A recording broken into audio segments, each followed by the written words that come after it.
Better get that one.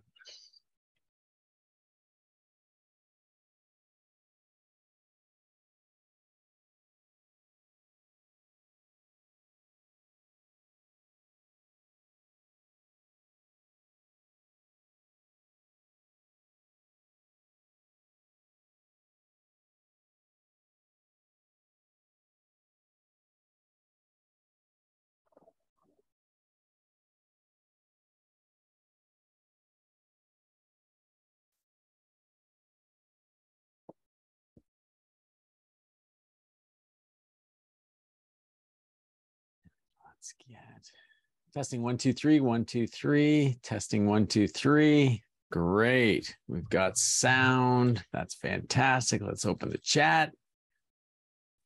I'll put the chat over here. And a good morning message.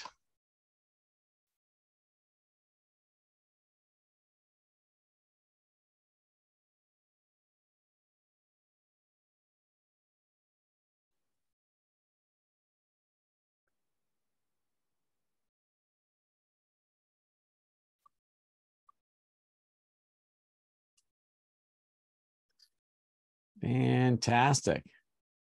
Testing 1, 2, 3. Great. Hey, Mike has joined. Carter, Wes, welcome. This is fantastic.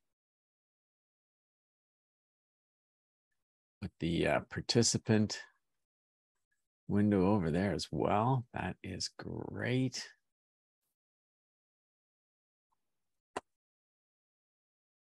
Yeah, we've got lots of time. We've got 9 minutes before we get started, gang. 9 minutes before we get going. This is wonderful. Great.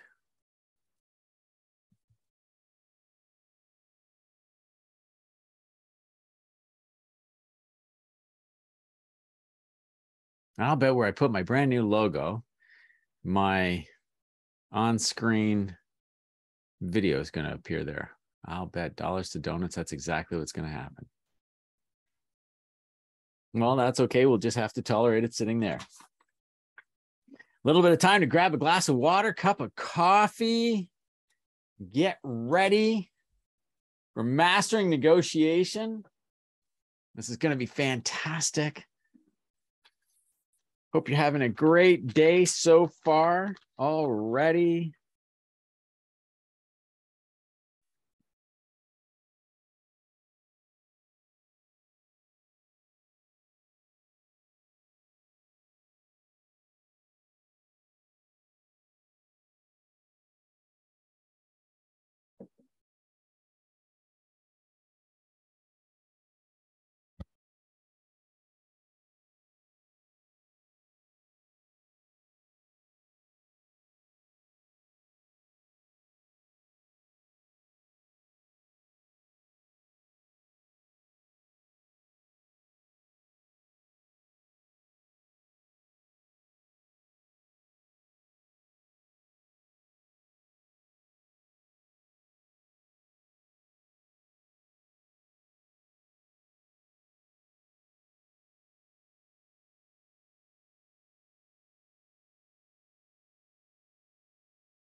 There we go. Get that camera set up properly.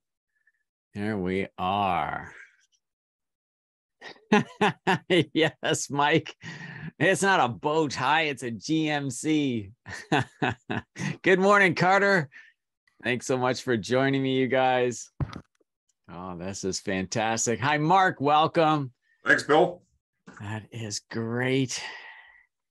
And you're welcome to have your video on. You don't have to have your video on. That's entirely up to you. Oh, it's great. Makes me feel like I'm not alone. That's for sure. I do like that. Does anybody watch these unboxing things? I guess that's what you call it, or events on YouTube. I guess it's in my feed because I'm following dirt bikes and so on. Love watching Red Bull and their extreme events. And they just had the, oh my gosh, now it's going to escape me, the event. It's just an insane one where they're riding their dirt bikes along this nasty fall away that goes right to the water. And the odd time a bike does fall in the water, and when the camera pans out, you get to see people are in water ski boats and wakeboard boats and cruising boats and pontoon boats right up against the shoreline watching these guys race this event. Is really quite impressive. But anyhow, in my feed on YouTube, I get this brand new unboxing, and it happened in Canada at a motorcycle dealership in Canada, I think down near Sarnia, actually. They were unboxing a 1981 Honda Ascot. This was an FT500. It was the flat track edition street bike. I remember that bike vividly. I'm certain it was being sold at Toronto Honda, which was at Yonge and Davisville back in those days. And then they built actually the Sporting Life building.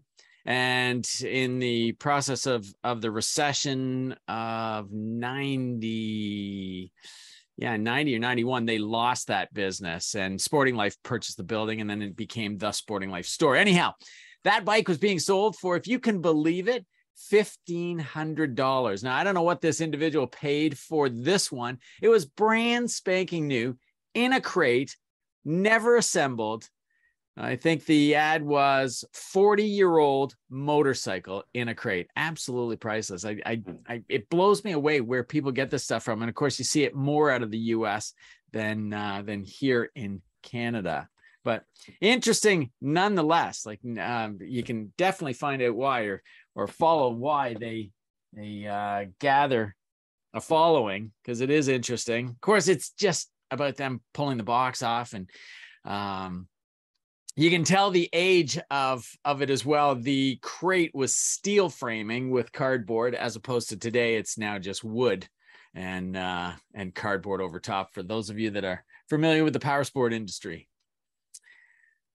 Couple more minutes, guys, and we will get started. We've got a number of guests in the room that are not identifying themselves and hiding in the background. That's normal. Evaluators and people looking to demo the program. So just so you know that, we will behave ourselves, to say the very least.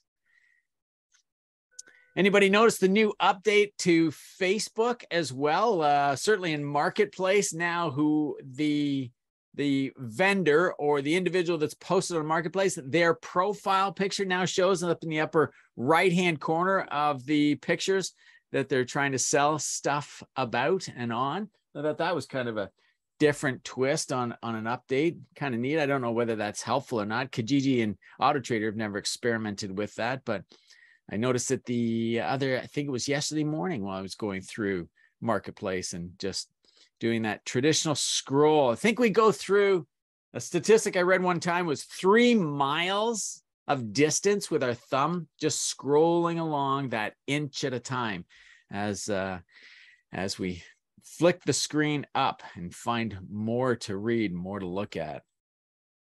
Gonna turn my phone on to do not disturb, put that on the silent mode. And we've got less than a minute. We'll get started, gang. Less than a minute to get going. First snow up this way, by the way. That shocked me this morning at 5 o'clock in the morning, going out walking the dog, and I was like, holy smokes, that snow on the windshield and the tonneau of the truck. That is amazing. Don't think it's going to last. Calling for some really amazing weather, I think, to tomorrow and through the weekend, which is terrific. So getting a last blasts of summer. I guess that's what it is. And I think the forecast for us, the almanac, is suggesting a snowy winter, cold winter as well. So that's kind of different. Neat. We'll see what pans out from there, what actually develops, right? Now, I am having, by the way, internet problems where our office is. Rogers is, I think, under the thumb right now. Bell 5 arrived in the area, and a number of people jumped over to the fiber network. And Bell has been upgrading their system throughout. So we've had intermittent outages. In fact, yesterday, we were without internet, our office and everybody in this area, the whole entire day up until about 4 o'clock in the afternoon. So fingers crossed. Tech support tells me that that is not planned for today. I will not lose you. So it may take me a few moments to get back on. I would say after 10 minutes, if you can wait 10 minutes, after 10 minutes, if I'm not back, I'm probably not coming back, unfortunately. So just want to alert you to that fact. And with that, we are 10 o'clock. Let's get started again. Good morning and welcome to this week's virtual class. This is our virtual class online mastering negotiation. And this step specifically will help you go from feeling inadequate and outsmarted, and even broke for that matter, to winning every negotiation every time on your terms. Now, here is an unusual disclaimer that I feel absolutely necessary to share with you as well. These skills that I'm going to share with you today and teach you, I would not suggest that you leverage these tactics in your home and personal life, because you may win every argument and get what you want on your terms, but you may find yourself rather lonely in the process doing so. So negotiation is a skill most of us in the Western world are weak at and learn to get better late in life. I wouldn't say late in our adult life, but certainly late in our teenage years, and really don't start practicing until we're into our mid-20s, which would be early adult life. Consequently, that means that people in the Western world feel that prices are fixed. Now, it's not a bad thing, but when someone does object, many of us are lost because we haven't spent enough time on this magnificent skill of negotiating. I'm going to share with you how to do so. So let's get started.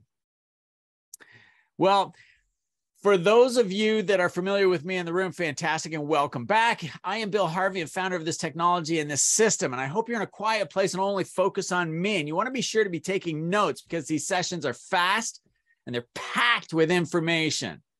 I will try and slow myself down. I know I get speaking quickly as I get passionate and excited and enthused about the whole thing, but just want to make sure that you're making those notes as we go along. And keep in mind, all of these sessions are recorded. The recordings are always posted the day later. So about this time tomorrow on the private members Facebook group of the newly formed Auto Dealership Academy. Now, as I ascended the ranks of management and achieved my goal of becoming a dealer principal, developing and facilitating these skills with Mercedes-Benz, Honda, Chrysler, and Ford, it always intrigued me. How many guys and gals still to this day follow a winged approach when negotiating? I've always found that negotiating with shoppers on the right vehicle will sell it in minutes, as opposed to everyone else working all shift, slashing gross, working with just one shopper. Mastering negotiation simply converts each and every time. Now, just before we start, allow me a moment to familiarize everyone with the room and set the room. If you are a Zoomer or expert, please bear with me. If you're new to Zoom, it's easy. If you see my lips moving, yes, there is sound, assuming that you're reading the subtitles as they're going across the bottom of your screen. Click Join with Computer Audio in the pop-up window. You may want to minimize the Zoom window in order to find that pop-up window. If your speaker icon has a red line strike through it, similar to your microphone is muted, then click on the speaker icon. That should turn them on. And of course, as mentioned, these sessions are recorded, so feel free to request the recording or go directly to the private members group, our mastermind group in the Auto Dealership Academy private group on Facebook, and this recording will be there by this time tomorrow for you to review. Now, it'll be less disruptive to those around you. Think about connecting with earbuds or headphones. This definitely suggests that you are not available while staring at your computer screen, and if the app did not go to full screen, you may do so by clicking on the upper right-hand corner to enlarge. And of course, you may want to put up a sign on your desk or hang it on your door of your office that you are in a meeting. And as always, we need to be ready for those friendly buyer interruptions. Now, position your pointer at the bottom of the screen and the toolbar will pop up. Click on the chat button and you can send me a message that's where I said good morning to everyone as Carter did. Mike sent me a message. If you have a question about the program, something that I'm not making very clear, or obviously operational features of Zoom, feel free to post it here in the chat and make sure you direct it to everyone, because in any class setting, we want to maintain the simple rules of being respectful, courteous, and polite. Now, if you see the answer to a question in the chat function and you obviously know the answer, feel free to contribute. Go ahead and do so. And I will address all comments and questions at the end of the webinar. Now, if I ask you to give me a thumbs up or a smiley face, or if you just want to give me a thumbs up or a smiley face, you can do so. These reactions can be found on the toolbar. Position your pointer at the bottom of the screen. The toolbar should pop up. You can click on reactions, select the icon of your response, the clapping hands, the thumbs up. I love this. The laughing out loud so hard you're crying, the surprise, and of course, the celebration one. You may test this now. You can give me a thumbs up or a smiling face that you are following along, because you get out of this session what you put into it. You don't want to just passively sit there and watch, because you can't possibly expect, thanks, Mark, to get as much out of this session as someone who is really engaged will do so. Steve, you may want to check your speaker icon if you can see that. So there is on the toolbar on the right-hand side, there is your audio controls. With select a microphone, select speakers. You may have to pick the speakers that you've got. You could test your speakers there. You may want to minimize the window too, Steve, and see if a pop-up window has said connect with computer audio. That may help. If you're using a microphone, as I am, your speakers will not work, generally don't work on your laptop, tablet, desktop, or phone. You may have to connect with earbuds in order to be able to do so. All right, moving right along then. The mistake ordinary average automobile salespeople make is assuming any negotiator and scenario. Keep that in mind. There's one thing is being, what kind of negotiator have I got? The second one is, what type of negotiation do we have? A lease, for instance, of an automobile is an ongoing business transaction. So it takes a different type of negotiation procedure, whereas let's say, for instance, a collectible vehicle or a really exclusive, very unusual pre-owned vehicle could be a one-off. You may not sell these people ever again. And that's what I mean by the scenario. Sometimes it's a one-time transaction. Other times it's ongoing business. So through my own experience and research, I'll tell you that there are 3 classifications of negotiators and only 2 types of negotiators.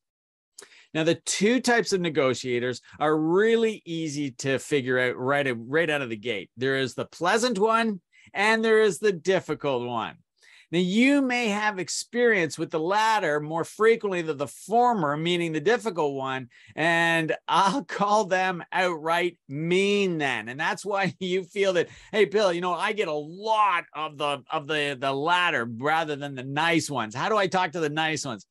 The frustrating thing is that you'll learn both negotiators appear nice in the beginning, but one shows their true colors as we get deep into negotiations. So the real challenge then is determining who you are working with. I'll share those details with you. Now, I've said it before, the worst advice in the world is take control of your customer. It's the worst advice in the world, because how on earth are you going to go ahead and do that? Instead, help your customer arrive at the decision that they really want to make. They want a shiny, newer, technologically advanced vehicle with a full factory warranty, but they're afraid of losing out on a better deal down the road or at a later date in time. And this is becoming more prevalent now, right now in this market than we've ever seen it. So to help them out with this visit, you may have to make it look like you're negotiating. And negotiating isn't just lowering the price, gang, and we'll talk about that extensively. The only way to win negotiations on your terms is to lead the customer through your process, as that puts you in control. Utilizing my bridging process of what their old vehicle isn't doing to what the new vehicle is going to do is how you build that value, ensuring that the price is affordable. And of course, at that point, they arrive at a buying decision. The old adage, they'll buy as soon as your value exceeds your asking price by 1 cent. They're done. It's in, it's finished. This is how any deal is finalized. And when you control your process, buying happens in minutes as opposed to hours, days, and weeks. So if your value bridge is not complete, you'll get a stall or a condition. And this is what defines objections in negotiation. Average ordinary trainers teach one tactic of overcoming objections and simply confuse or baffle automobile salespeople because stalls and conditions, let alone objections, and there are 3 categories, are different. The secret to closing a deal is effective negotiation through the bridge process, offering choices. So when the customer has choices to make, they feel in control. And that's why I call my system customer focused. The shopper makes the decision that you want them to. Therefore, negotiation is the activity of offering choices to get to yes. Look at these stalls. I want to think about it. I want to talk to my spouse. I can get a lower price. They're delay tactics, aren't they?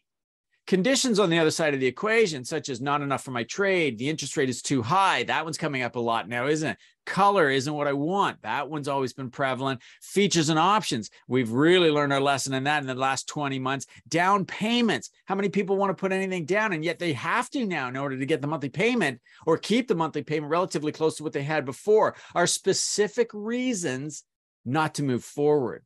Your negotiation skills getting the yes must include these choices, and that's the secret to overcoming objections. When it comes to down payment, gang, I wouldn't quote a payment anymore without 3 down payments, $1,000, $2,500, $5,000 down, because it's the only way you're going to get back to the payment that they have been used to making. So the manifesto is a resource for you to refer to help you go from knowing how to win each and every negotiation and doing so each and every time. Mastering negotiation will take you from feeling inadequate, outsmarted, and broke to winning every deal every time on your terms. So let's face it, the facts are these. There are winners and losers with nothing in between when it comes to successful negotiations. You may not like my definition of negotiation in that capacity, but that is the reality. If we were splitting hairs, one side of that follicle is going to be thicker than the other, even with a precise instrument like a laser.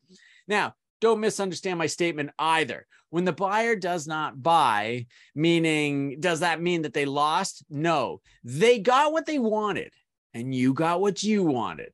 That's the definition of negotiation and winning. When the customer gets your product at their price, you've lost control of the process and you lose in negotiation every single time. So let's make sure that doesn't happen to you. You must be the winner every time.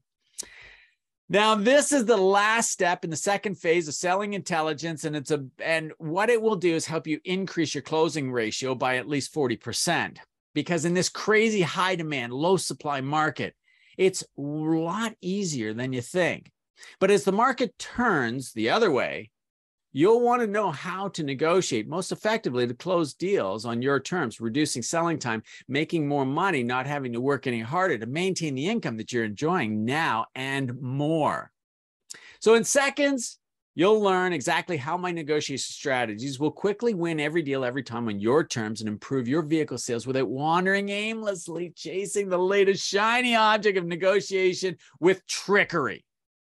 You won't get pushback from customers because of old, outdated, confusing, and irrelevant tactics. Quite simply, most automobile salespeople are doing it wrong. They take too long. They feel outsmarted, even with the most unskilled of negotiators. And just so you know you're in the right place, I really want to underscore this strategy reflects the exact system I've taught hundreds of salespeople just like you across North America to quickly and predictably win every deal, every time to achieve their vehicle sales goals. In short, I'm only going to share with you what's working right now. Now, as you might be aware, trying to win every deal on your terms and ultimately performing at maximum performance is a major problem for average ordinary salespeople. Average ordinary salespeople just don't know what they don't know. But the person in negotiations that stands to gain or lose certainly does. That's why average ordinary salespeople, young and old, feel inadequate. Right here and now, you'll learn to overcome these feelings, winning negotiations on your terms every time. Now, I know this because just about every day I hear the same questions from folks just like you trying to win every deal on their terms. First and foremost, Bill, how do I get to yes when they just say no to everything? Well, that's a tough one. Secondly, if our dealership will not entertain offers and negotiate price, do I still need negotiation skills? Yes, you'll learn why.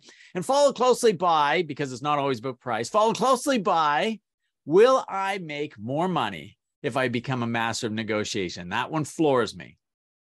And of course, there are countless other questions. That's just the pattern that I hear all the time. Rest assured, I will cover those and many others here in the manifesto, as well as the one-to-one sessions if you're registered.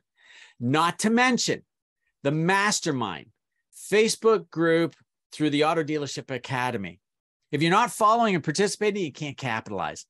I think you should pay it forward by suggesting to your friends and colleagues to follow us on social as well, because a high tide raises all ships. If we all get good at negotiation, if we all get good at selling, then when the client arrives to us, they've been through a process, they recognize it. And if you have the product and you are presentable and they like your attractive character, they will act.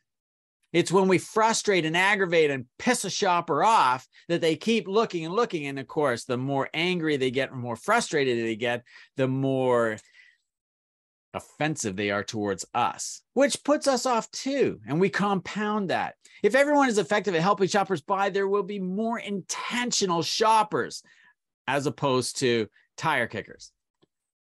But skills, process, and steps are only symptoms of a much more significant issue. The real problem is a lack of clear point A to point B negotiation system that's easy to follow, a clear roadmap that's been proven over and over, a clear roadmap that's been proven to help you win every deal, every time on your terms, no time flat.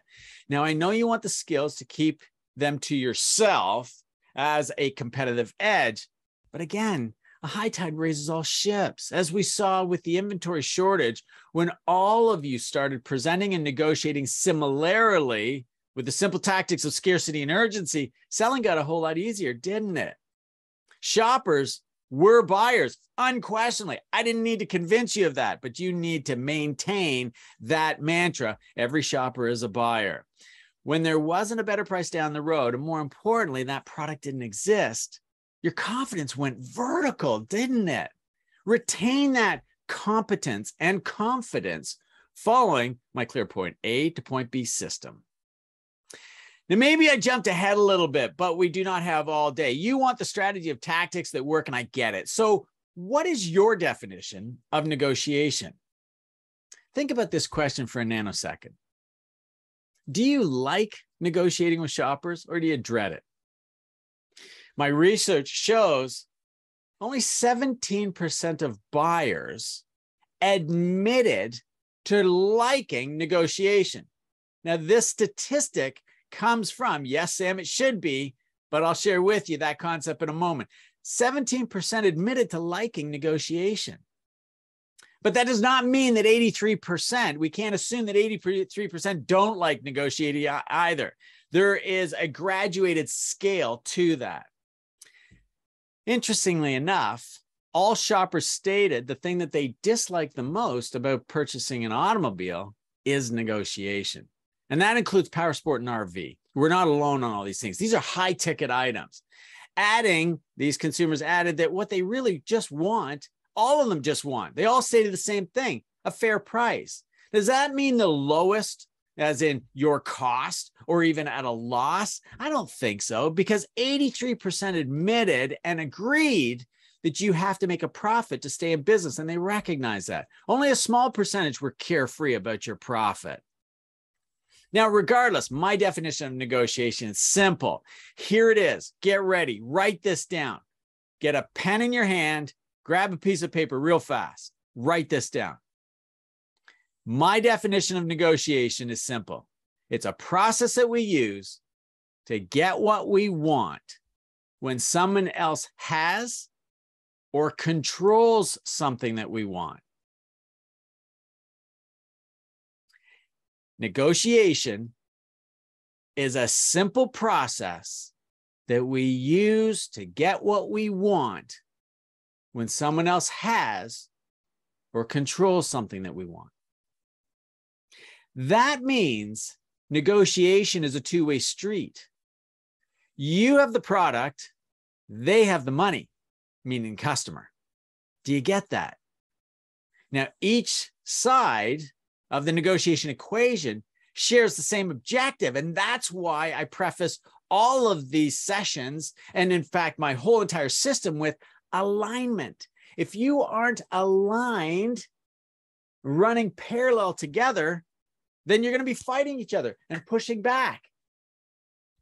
You're in alignment. You've got what they want. They have what you want. Let's make it happen. So think about your definition of negotiation. Did that include battle, fight, argue, win, or lose? Are those words you'd use to describe negotiation? I certainly do and would. I'd add unpleasant, combative, pushy, forceful, demanding, screaming, yelling, entitlement, and even sneaky. Am I helping you or hindering you? The reason for this exercise is to feel what your customer is feeling. When you see them getting what they want, then you'll see yourself getting what you want. And if these emotions overshadow the value bridge, then you're going to hear, if they don't, overshadow the value bridge. If you don't take them from old car to new car easily and quickly, then you're going to hear them say, well, you know what? Let me think about this. So enough of the theory, right? I know what you're thinking. Bill, just show me some tactics so that I can beat them at this thing in negotiation. Okay, then I will. I don't believe you're ready, but here we go. Assuming that they say no to your selling price, I'm going to have to hallucinate that and just make some assumptions here, right? Whenever someone says no in negotiation, then you have entered the risk in the conflict zone. Now, in this particular example I'm going to share with you right here, I call it the Dutch auction. And it's a simple, wonderful, effective worksheet strategy because it involves several tactics to get to it. And it's not new, and I didn't invent it, so I can't take the credit for it. But leveraged correctly, it is extremely effective. Let me show you how it works. To get to yes, when there isn't a whole lot of wiggle room, like the market that we're in right now, this will work in any market. Let's assume your shopper says, what's your best price? Or let's assume they said way too much. That is way too much. Truck, SUV, or automobile. Anything that creates conflict. I hope you really get that. So using my worksheet or a plain piece of paper, you could write this down. The price is $57,997. Did you hear that? The price is $57,997. You never want to use thousands and hundreds when describing your price. More on that in the closing aberration.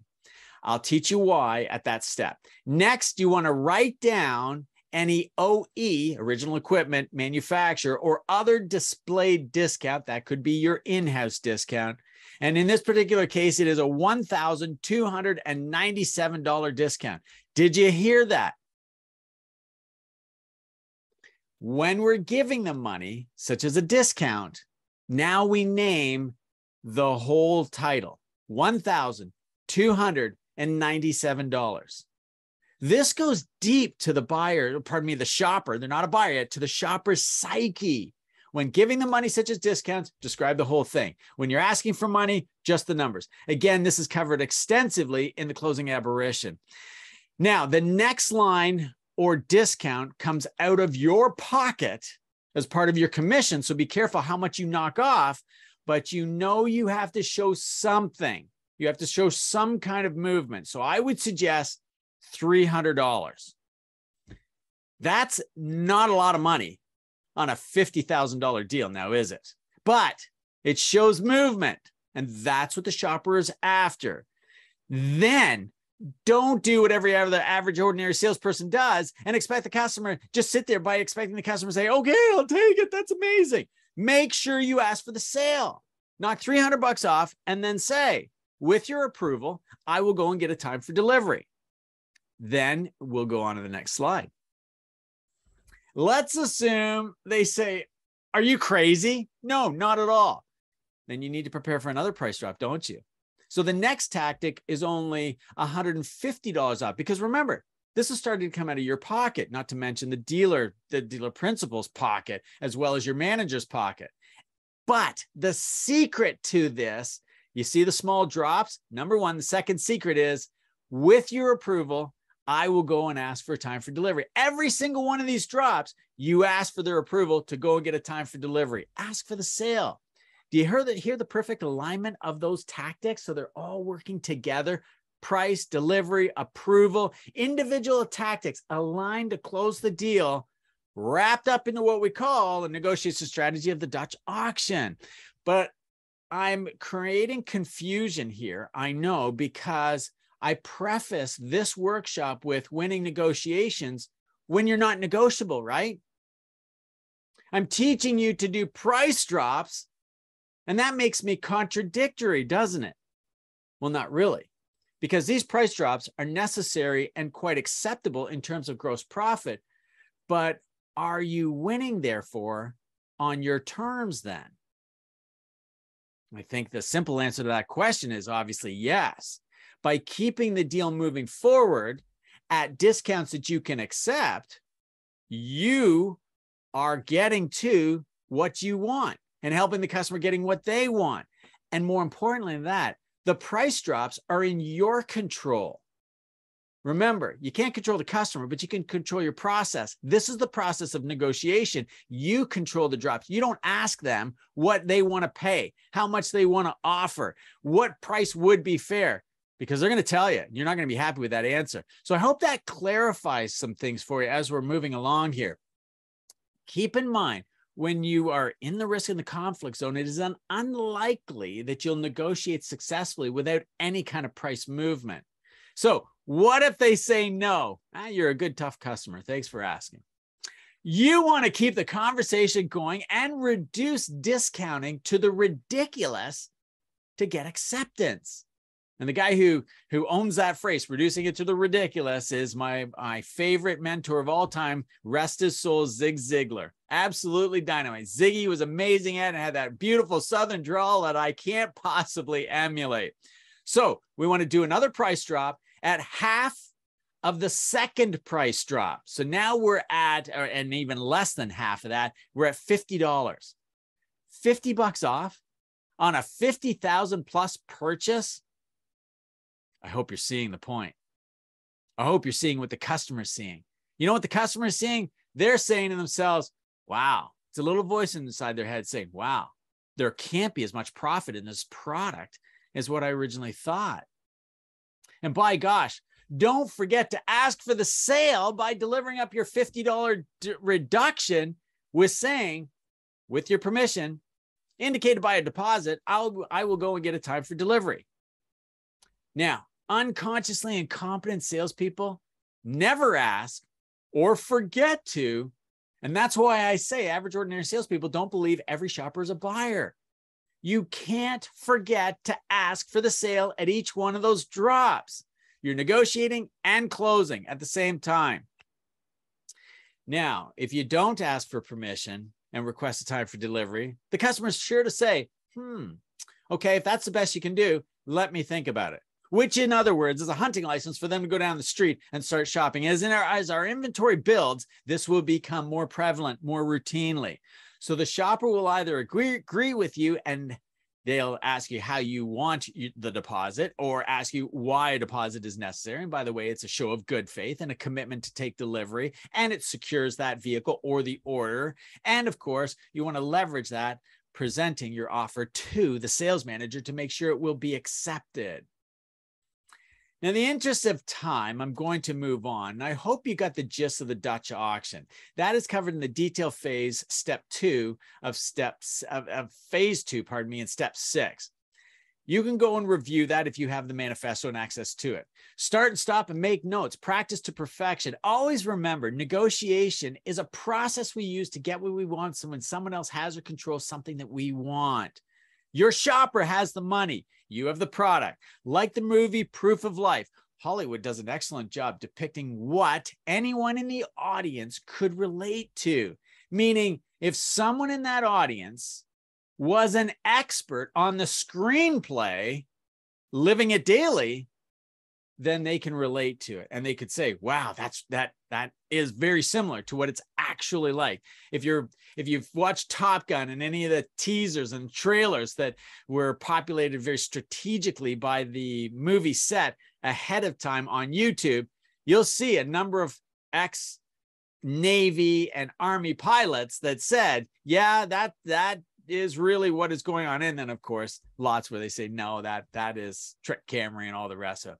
Regardless, this is a clear process being followed where each party gets what they want. Average ordinary salespeople lose a negotiation by not following a process, allowing the customer to control the process and therefore lose every time. Now, if you remember the movie Negotiator, a hostage taking where the assailant is a skilled negotiator and tells the unskilled negotiator not to say no or he'll shoot a hostage. If you haven't seen these movies, they're old now, and dynamite definitions of negotiation. The unskilled negotiator, well, I'll just give you, I don't want to give away the whole movie, but I'll give you the gist of it. The unskilled negotiator did not comprehend the demand, does not have a process to follow, and makes the fatal mistake of saying no, to which the assailant shoots someone. That's a prime example of negotiating. Negotiating with someone that has something that you want. The police want the hostages. And of course, the hostage taker wants the money. See how simple the process is of getting to what you want when someone else has or controls it? Notice in the Dutch auction too, gang, that I never suggested at any of those price drops that you jump up and you run to the manager for approval. You need to get commitment from the buyer that they will pay this price on that product before you ever go to the manager. And you don't get commitment when you ask them how much you want to pay them. Or if this price is too much, where were you hoping to be? Or give me some idea what you expect as a discount. And then fight with them about how reasonable or unreasonable that is. When you ask those questions that you don't know the answer to, you are not in control of the process. And that's really what I want you to get the message on. When you control the process, by providing choices for your client, they feel like they are in control, but you are in control of the process. That's the secret. So if you're constantly challenged with, give me your best price, or I don't pay retail for anything at any time, or what's the lowest price that you'll go? Let me arm you with a talk track to address this most relevant topic right now without lowering your price. You could say something like this, or let me ask you, could you say something like this? And get ready, get that pen in your hand, a blank piece of paper, and write this down. Could you say this? Price is the easiest part of my job. Finding a vehicle that you would like to own that is affordable and available is the toughest, especially in this market right now. Let me repeat that as you're writing it down. Price is the easiest part of my job. Think about it. Like it really is. You may not be negotiable on price at all. How many of our pre-owned departments went to a non-negotiable price, window sticker only? Lots. Tons. It's been in the independent world for eons. It's nothing new. It has become new in the past 20 years at a new car dealership, But long before that, there were lots of little independent lots. You know, the ones, gravel lot, trailer at the back, naked light bulbs hanging out front. And the guy, you'd walk up and say, what's your best price on that car? He goes, it's on the window. That's it. And they weren't negotiable then, 40, 50, 60 years ago. So price is the easiest part of my job. Write that down. Finding a vehicle that you would like to own that is affordable and available is the toughest.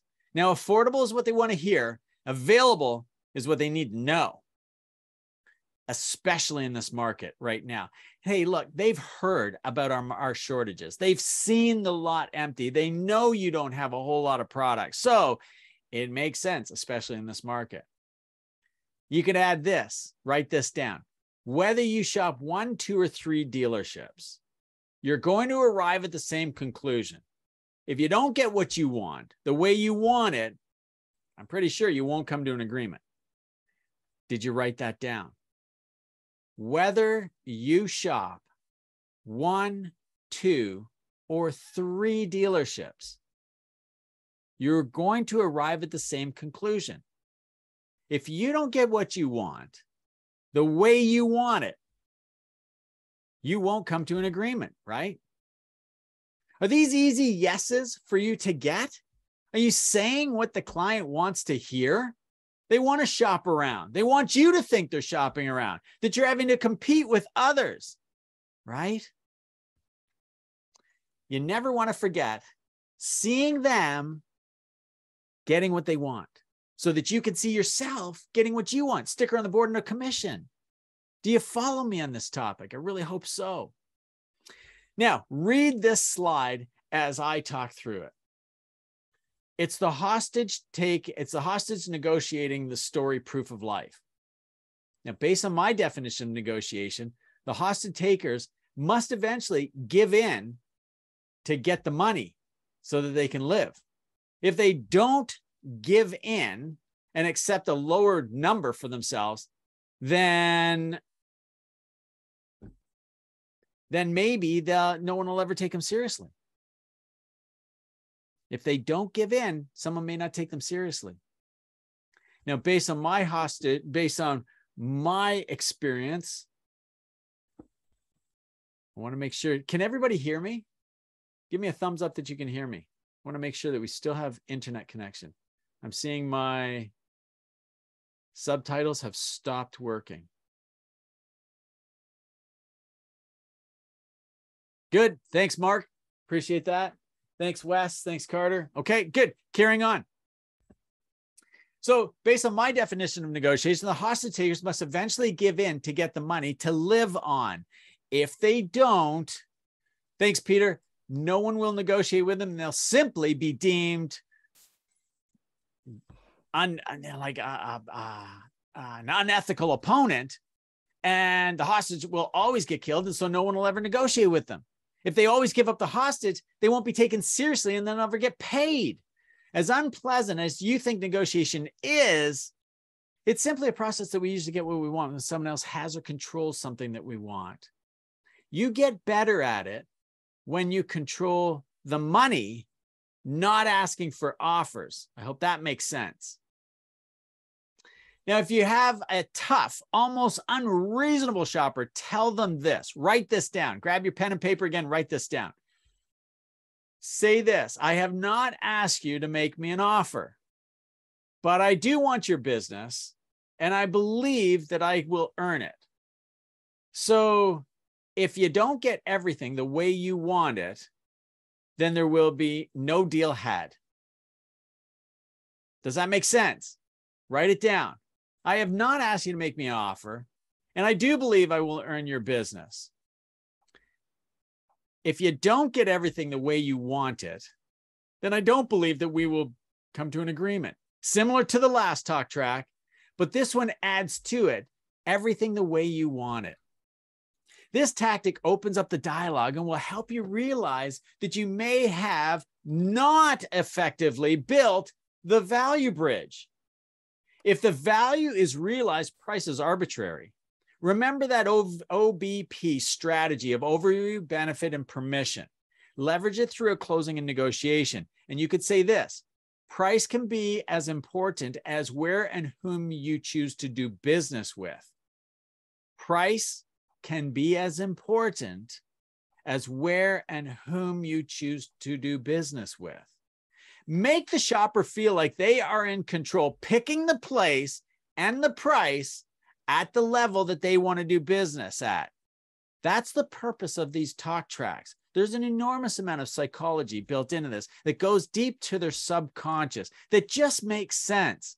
My research and experience demonstrates customers don't look to buy automobiles in so much as they look for salespeople that they can trust to sell them one.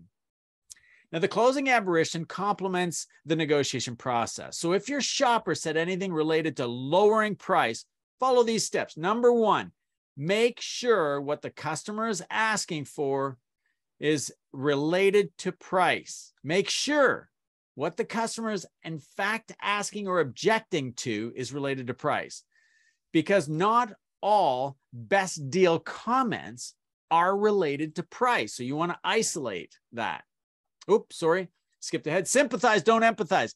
Sympathize means you understand this is a significant and financial decision. This is the second greatest decision next to buying a house. But this does not mean that you should run to the manager for a lower price. That would be empathizing and giving up. Eventually, you will or may have to present an offer to the manager, but your first step is not asking for a lower price. State that you understand and ask if there's anything else that they want clarity or notification or discussion on before just targeting price. Now, whatever you do, don't ask them how much they want to pay. If you do, as I indicated earlier, they'll tell you. And it's like this, nothing. Like no money down, no interest, no payments, forever. That's the sad reality of it. I had a really good friend tell me that one time. I said to him, what would it take to earn your business right now? And he goes, yeah, it's really easy, Bill. No payments, no money down, no interest, forever. I was like, how does that work? Come on, seriously. What it taught me was to get clarification on what they're asking for. Are they really asking for a lower price or simply thinking out loud? Most shoppers, 83%, don't like the negotiation process. Negotiation is an act. It's a game, so to speak. Your only logical move is to present alternative, less expensive choices. Are you on the right trim level or model then? Will money down, lease versus finance, longer terms, get to the payment that they want to be at? Instinctively, customers want what they cannot have. The customer needs to understand that you have solutions to fit their budget, but the choices they make the difference. This action is known as the classic takeaway, and it keeps the customer focused on your product, but offers choices to make it affordable without touching selling price. Now, I have a worksheet tactic to illustrate this with your shopper for you. Cost, model, and option cost breakdown are those worksheets. Here's a best practice. Refine at the objection before moving on. So the primary close strategy works best identifying, is this the right vehicle? Is this the right dealership? Are you the right salesperson? All should be easy yes answers. Therefore, you've refined the objection to price. At this point, you can ask them if the price is too high compared to their old vehicle. Now, that's common in this market as our interest rates have gone up and the price of vehicles have gone up, and we're holding at a higher, we're being less negotiable than we were before. You can share with them the price differences of when they purchased their vehicle and those factors that built the monthly payment to what it is now. Not to mention, you need to have built that value bridge. The car that they're driving probably doesn't have the driving dynamics of the vehicle that they're going to. It doesn't have the connectivity of the vehicle that they're going to. It probably doesn't have the fuel economy of the vehicle that they're going to. Remember, just by showing them you bought a vehicle that cost this much back then at this interest rate and this term, and now your new one is here, that's not a value bridge. That's just showing numbers. And that's why average ordinary salespeople fail in negotiation. So I have a worksheet, again, to mitigate sacrificing gross profit, and more on that to come. Let's hit our last point. Once you've overcome the price issue and the buyer appears ready, then swiftly and quickly fill out the worksheet. Complete the agreement. A little paper between friends makes for greater friendships. Don't rush it, but don't hesitate either. This is more a strategy of closing following negotiations. So let's address the concept of win-win. That came up a little earlier. Sam, he presented that for me. Thank you, Sam. Appreciate that. However, I may make a statement that is not easily acceptable for all of you. In all my experience, research, and teaching, the concept of win-win in negotiation, in my opinion, at least in an automobile dealership, does not exist. In the end, there are simply winners and losers. One side feels like they didn't do as well as the other. Either one paid too much or the other side sold for too little. That's the reality, isn't it? The realization is that it was a good deal for both parties is wonderful. Pardon me, the rationalization that it's a good deal for both parties is terrific, but don't misinterpret me on that. This is not a bad thing. That's just reality.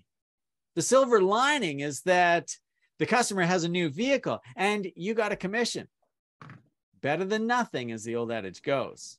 Now, whatever the result, you must always make sure that the buyer feels like they got a super deal and you lost. You don't know why we're doing this deal so low. And that is challenging when we are not very negotiable on price. Negotiation is an act, and you need to become an Emmy Award winner to flourish in sales at this strategy. Now, I stated earlier, there are two types of negotiators, right? Nice and not so nice. Nice negotiators do business like there's more business to be done. Nice negotiators will do a deal on a handshake. They'll hold up their end of the bargain. They're pleasant, polite, kind, and patient. They rarely get angry. They don't push for a discount, and they'll willingly pay your asking price when value is presented competently. Are they a unicorn? No. When you bridge the gap, what their old vehicle is not doing for them to what the new vehicle will do, you'll close them without negotiating. Now, I believe this is the majority of your market at 83%. However, most not so nice negotiators have not completed the transformation bridge, and they don't see the value moving from their old to the new. If your value bridge is incomplete, the only thing to discuss is obviously price. And that's why they default to negotiation. These difficult negotiators will say or do anything at any cost to win. They're logical, intimidating, and leverage conflict to get what they want. This is why you may feel inadequate and unqualified at times. Some will scream and yell, accuse you, twist your dialogue to suit their purpose of winning, even lying in the process. They'll remain fixated on price, making accusations and unsupported conclusions solely for the purpose to intimidate you. You must know this. They wear out average, ordinary salespeople and their managers, to the point that I've seen weak salespeople and managers accept a low gross or a no gross deal just to get rid of the customer. What? Did everybody get that? Did you hear me? What? They'll take a bad deal just to get rid of them. Sounds dubious, doesn't it? Average, ordinary salespeople think nice, likable, high growth shoppers are just a laydown, and giving away the farm on tough negotiators is the cost of doing business. The reason either negotiator exists is because of the situation. The trade cycle of buying automobiles is long, generally 4 to 7 years, with the average age of automobiles on the road in Canada 16 years. Many buyers have returned to the dealership a week after buying their new or newer vehicle just to see that their sales guy or gal has gone, quit, or been fired. So what do they care, being a shopper, about aggravating and offending you then? Any of them, even the nice ones, they don't. And that's because an automobile purchase for many is a one-time transaction. And any hard act negotiator changes their behavior if there is more business to be done and where you'll see them repeatedly. So why do we have to negotiate then? Even when products are highly desirable, supply is non-existent, negotiation does exist, doesn't it? Negotiation always happens when someone says no. If the word no never comes up, you're not negotiating, you're taking orders. But when they say no to color, models, trim, or features, you still have to negotiate regardless of supply. But why are they objecting? Objections form in two capacities. Actually, three capacities, pardon me. Stalls, conditions, and objections. Let me show you. You know when they say no, you've entered the risk in the conflict zone. Any one of these responses are an indication you are in the conflict zone, such as, I want to think about it, or it's way too much, or what's my trade worth, or I need to talk it over with my spouse, or I can get a better deal down the road, or what's your best price, or I don't have any time, or I want to sleep on it, or I'm not buying now, or I'm not from around here, or the payment is no good, the downstroke, the down payment is too much, I've got bad credit, and a host of others. Not all objections are the same. Stalls versus conditions and objections, and you must know the difference to apply the appropriate tactic. Let me show you. So negotiations start and end with these classifications of objection. Number one, stalls are vague, not well thought out responses to your questions. They're easy to spot and overcome. Secondly, objections are specific, something the customer doesn't like, and that's part of building the value bridge, such as colors, payments, trade values, terms, options, trim level, mileage, and features. And then conditions really break your value bridge, because conditions are a significant limitation, a full stop order moving the deal forward, such as trade-in disclosure with accident, lease, or modifications on the vehicle makes it difficult for us to be able to take it in. Credit challenges, co-signers that won't come on board or won't sign, inventory shortages, expiring leases, and high buyouts of negative equity. Those are full block stops, and you must know the difference to the objection so that you can leverage the appropriate negotiation tactic. Okay. Back to something that you can leverage right away. Enough with the theory. Again, I'm going to assume the worst and that you're here because your shopper wants a new vehicle for the same price or less than their old one. So let me walk you through what that would look like then.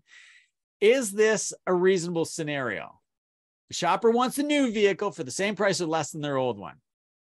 Well, I've isolated the objection here to price, which means the product, the dealership, and you are all acceptable. And I would have gone through that if the customer said, let me think about it, or it's too much money, or we weren't prepared to buy today, or let me sleep on it. I would have refined that.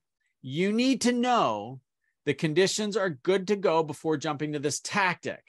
In the interest of time, I'm going to move on. You can leverage this old payment versus new payment worksheet, or with competence, a blank notepad, writing these numbers, lines, and columns down with your shopper. That would be really impressive. You just did it on a blank piece of paper.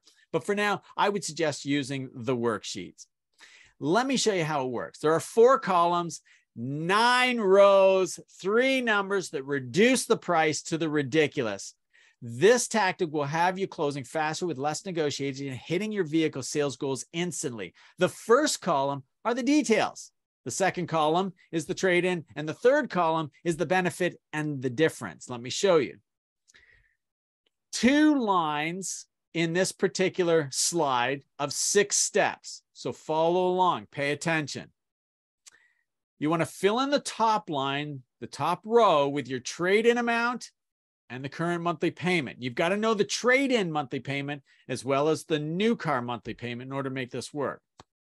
Then the new vehicle monthly proposed payment, subtract the difference, and that fills in the column on the right-hand side. Now notice we're $100 difference. This will work for a $500 difference on monthly payment, going from a $500 a month to a $1,000 a month payment. And I'm hearing reports of that happening regularly. And it doesn't matter whether we do this monthly or bi-weekly. The results are the same.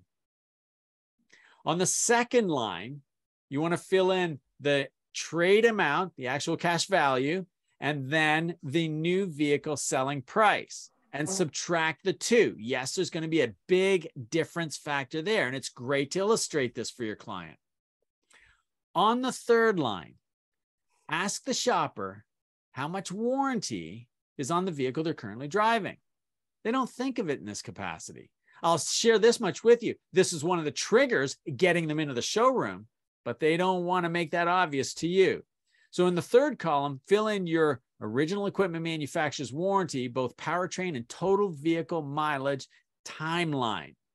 Then in the difference column, write those bold letters, full factory warranty or pre-owned warranty protection plan. Now, on the next line, we fill in how many years the old vehicle has been driven for.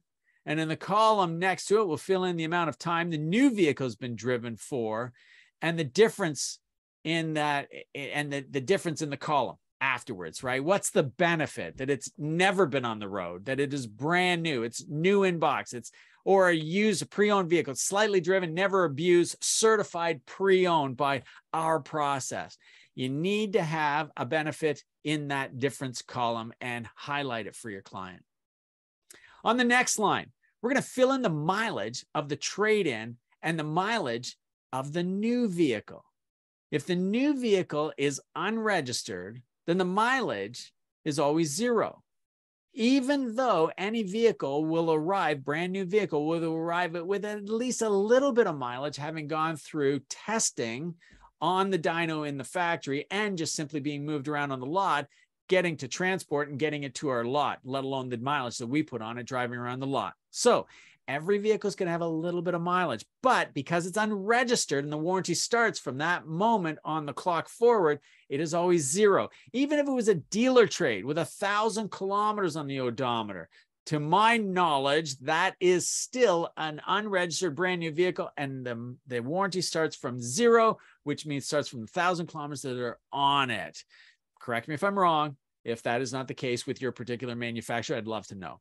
So the key words here are unregistered. Make sure your customer knows this and point out the advantage. Even pre-owned models with 160,000 clicks have another 160,000 kilometers of life left in them. So make sure that you share that with your client, because they're saying, well, I'm buying a used car with mileage on it. Yeah, and we've checked it out and it's going to go the distance and we stand behind it. Otherwise, we would just simply sell it at auction. Now, the next line, the feature selection, is a big one. The risk you run in the conflict zone with your shoppers, expecting you to somehow belittle their trade and make your product look fantastic.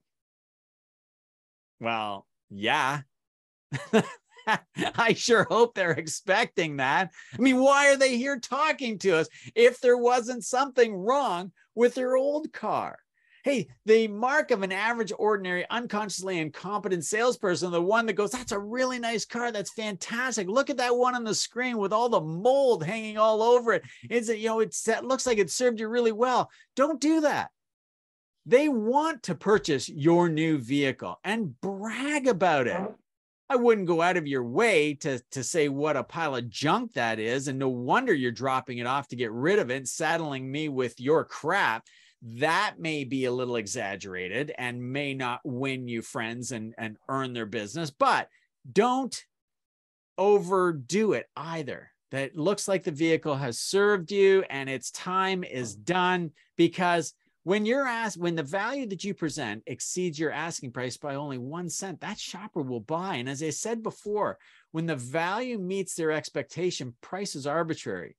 They may say something like this to their trade-in. Well, it may not be the best in the entire world, but it's paid for, or it's almost paid off. Or, hey, look, I just spent $2,000 in the service department on it. It doesn't need anything. Maybe I'll just keep it. If that were true, would they actually be speaking to you? So don't buy into that either. Now, this line will always get attention. You may have to do a search and find out the fuel economy of their trade-in, especially if it is a competing brand to you. You want to use the mileage of their trade-in to determine how much driving they do annually, then divide that by 12 months for the savings and highlight the difference. Did you get that? Highlight the difference. In other words, the actual cash value savings in their pocket of going to exactly what they want to get, a shiny, newer, more fuel-efficient automobile. Make sure when you identify these savings that it is money in their pocket. Dramatize this point. Get excited. Help them see themselves getting what they want. Shiny, newer, technologically advanced with a full warranty at a lower fuel expense per month. That savings per month goes directly into lowering the monthly payment of the new vehicle, doesn't it? Yeah, average ordinary salespeople don't talk about this. Now, average ordinary salespeople do not do this either. And not just this line, but this whole exercise. Oh, they'll say it out on the lot, walking with the customer to the showroom or on the phone, but not the accuracy of this worksheet. So make sure you don't fall in the same trap. On the next line, tell them what they're paying for the automobile club. Don't ask them. Many may not even know. Some think that they're paying $5 or $7 or $10 a month on their cell phone plan for automobile coverage. It's probably even higher than that. So don't ask them what they're paying for roadside assistance, especially if they don't have any at all. That's worse, right? They're not paying anything. You know that their warranty is expired, so there's no use even talking about that. This savings of the automobile club, let alone the cost of any major repair, is now something that can be contributed towards the new monthly payment. Don't think for a moment the shopper isn't thinking the very same thing. That's how they arrived at this buying decision. That's transcending the thinking, talking, research, see the car in a non-salesy situation, and now they're in talking to you. These are the steps they've gone through. These are the facts. And now, moment of truth, you deliver your unquestionable patented negotiation close. Divide their old vehicle payment by the number of days in the month that you are currently in for $1 per day amount. Then divide the new vehicle monthly payment by the number of days in the month that you are currently in for $1 per day amount. Subtract the difference, and voila, you have reduced a monthly payment increase to the ridiculous. Do you find it difficult to get a $100 a month bump? Would you find it difficult to get a $500 a month bump? I'm talking per month. Would you find it difficult to get a $1,000 per month bump? If you've built the value from their old to new, it's a whole lot easier going through this exercise where the client sees how ridiculous they are. At $100 more per month, going from a $700 to an $800 a month payment, that's what we're talking about. From $900 to over $1,000 a month, that's a $3.33 per day increase. Yeah, over $1,000 is going to be coming out of their bank account, but they're already used to $900 coming out. Do this enough, and you'll be able to do the math in your head. I really hope this is helpful. Can you see yourself doing this worksheet? Now, I certainly hope so, because otherwise you're wasting your time sitting here listening to me. Now, what could the customer say to this? What if they said, yeah, I don't care about any of that. That totally makes sense, Bill, but that's still too much. I'm not paying that. Could they? Would any of your customers do that to you? I'm going to hallucinate they did. Well, then you're a tough bunch if that happens to you. Okay, no problem. Now we use comparisons to help them understand how silly they're being. And of course, you want to resist the urge with all the restraint you can possibly hold yourself down to. Resist the urge to run to the sales desk unless you desperately need coaching. And if you desperately need coaching on this, and you need to get to the sales coach, the sales manager, somebody to help you with this, then you must feign an attempt at somebody trying to get your attention to excuse yourself. Like, hang on, gang, I got to look after something here. I'm kidding. That was a feign attempt. I hope you really believe that someone was trying to get my attention at my doorway coming into my office here in the boardroom, right? Unless you need that coaching, don't run to the desk, but you'll have to feign an attempt to get there. Don't let the customer think that you're going to go back and forth wearing out a pair of shoes with the manager presenting prices. Now, tell your customer this. For less than a cup of coffee a day at your favorite hipster Java stop, you can have the vehicle with a totally protected payment, a lower fuel cost, environmentally friendly, and all the safety features to go along with it to protect your loved ones for only $3 a day. So with your permission indicated by a deposit, I will go and get a time for delivery or place the order before someone else takes our allotment on that. What do you think? Will it work? Could the customer say, yeah, it's too much. I want the vehicle. I like the vehicle. I'm going to have to think about this. I'm going to have to go home and sleep on it. I'm going to have to see if there's any money underneath the mattress so I can make this work. Okay, tough bunch. Well, you and I both know it'll happen. Then could you do this? Could you say to them, right? You got to put it in a different light, a different viewpoint in order for them to get over the hurdle and see the value that their old car is done, their old truck, their old SUV is done, finished, history. I have to do this. Even though I'm not sure how I can pay for it, I have to do this. Could you ask them this? If you were looking to rent a vehicle and you had two choices, choice number one, I'm renting you a brand new full factory vehicle, never driven, of the latest and greatest technology and all the safety features and comfort for only $16.67 per day, right here, right now. Plan B, my alternative, less expensive option, is your old used up car, barely driving, gas guzzler, windshield so pitted that when the sunlight hits it at the right angle, you can't even see out of it. Seats packed down and flattened out, an odd smell inside that could break down at any moment and cost you a ton of money. That vehicle I will rent you for $13.33 per day. Let me ask you this. Which vehicle would you take? You get the brand new one for $16.67 per day, and you get the used one for $13.33. If those numbers don't make any sense to you because it is a $25,000 car, let's multiply that times 2. And now we're talking $33 a day as opposed to $16 a day versus their $30 a day. You see, the numbers are consistent. The strategy is aligned.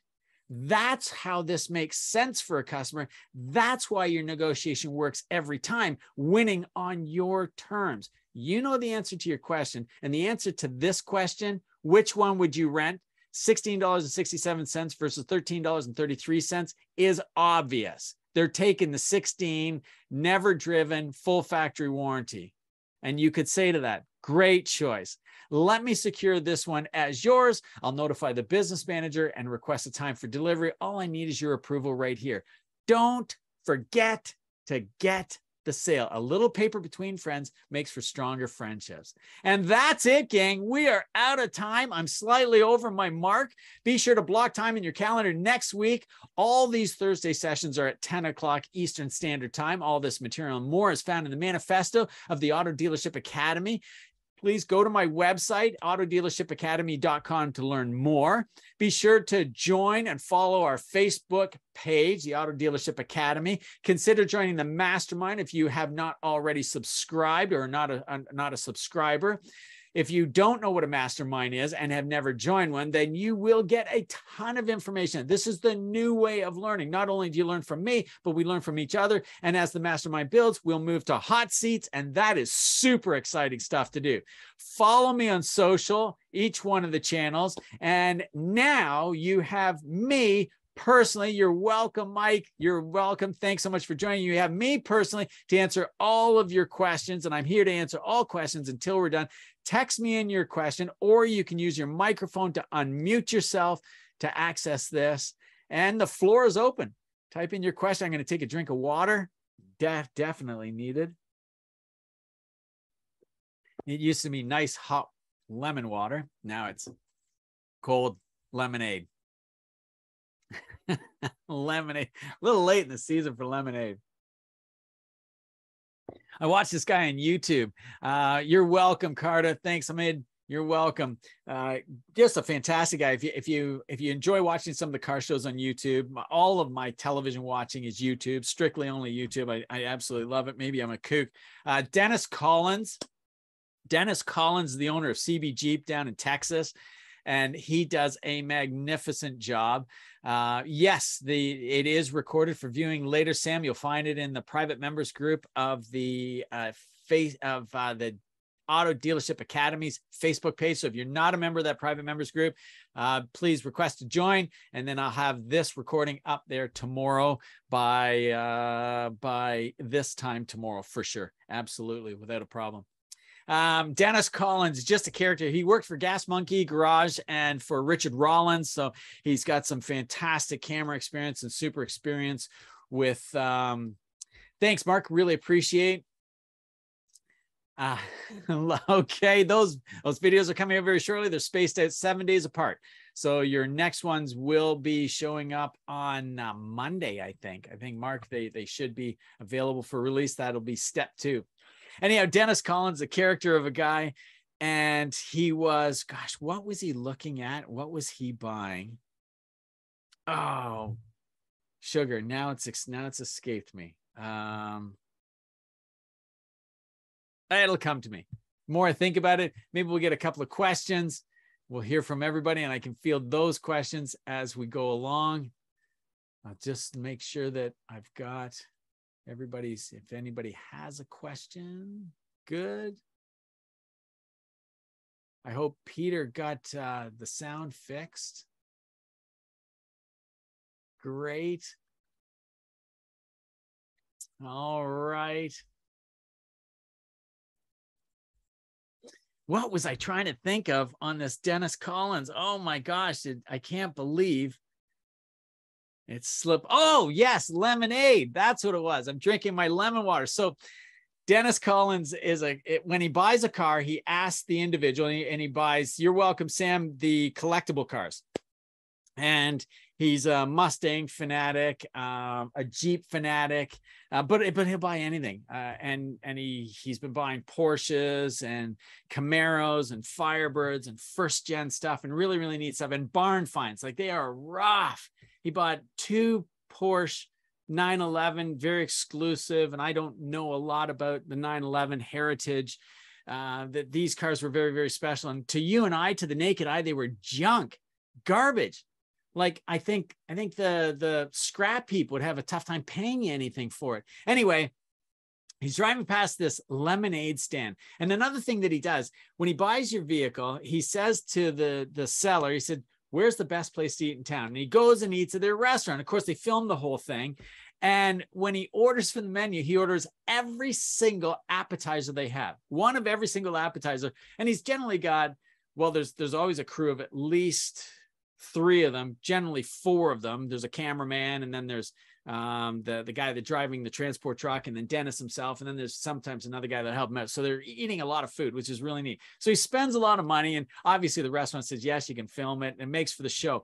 But the really cool part was he stopped at a kid's lemonade stand at the side of the road one time.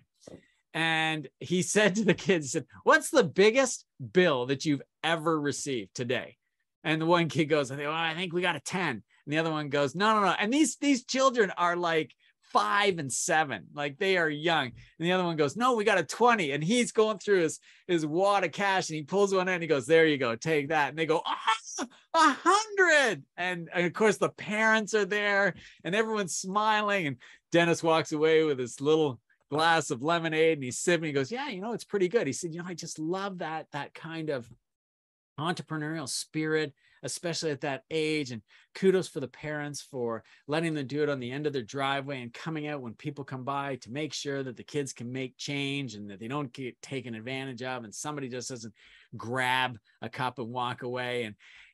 And it takes an automobile show of Here, this guy's finding this barn find for those of us that are passionate about the industry, and we love that. Like, yeah, pull it out. Let me see how it was. It's been locked in a barn for 50 years. Let's see it. The tires are flat and it won't run. And you're like, well, I can't believe that. Look at that Charger, that Challenger, that he pulled out a Mustang that the wall was built to enclose it. He pulled out a Pontiac Parisienne that the owner, and this was in, I think this was in Austin, Texas, the owner took the transmission out of the car in the garage 40 years ago because he was worried about it being stolen. Like some of the thinking that goes into this, absolutely priceless. Anyhow, it takes that show, especially when he does the meal time and the appetizers and now the lemonade, where my spouse and kids will watch it. Now my son is definitely into it, but my daughter, she'll watch it like, you know what, he makes it interesting, entertaining. And that's the attractive character, right? Here I'm telling all of you, hey, watch Dennis Collins and Coffee Time. That's what it's called, his channel. In fact, he's done so well with, he's turning it into a television show, and they'll be aired on a full broadcast network, which that will just be incredible for him and really drive profitability for him. And it's exactly what Richard Rollins did with Gas Monkey Garage. So he's following that same pattern of success, which is really quite fascinating. But it's really sincere. It's that attractive character that we look at, and that's what you want to be going through such a contentious subject, such as negotiation. Give some thought to that. I don't see any questions, so I'm going to button this session up now because this session is recorded and I just don't want to prattle on at length, just wasting time, because you'll have to endure it if you do want to review it. Thanks so much for joining me. Absolutely wonderful having all of you here. Join me again next week, same great date, same terrific time. 10 o'clock Eastern Standard Time. Look for the reminders that come out next week as well. And of course, for those of you that have just started the manifesto, you can look forward to getting your next module release very shortly. So keep an eye out for that in your inbox. And if you haven't joined the private members Facebook group, please take advantage of doing so. If you haven't done your exercise covering both eyes and sharing with everybody through your Facebook Live on your phone, please do so and pay it forward. Comment on somebody else what their insights and revelations have been of the program too. This is a mastermind. We're bringing everybody, all of us together, and we learn from each other collectively. Have a fantastic day, an amazing weekend. And I look forward to seeing you next week. Bye-bye for now.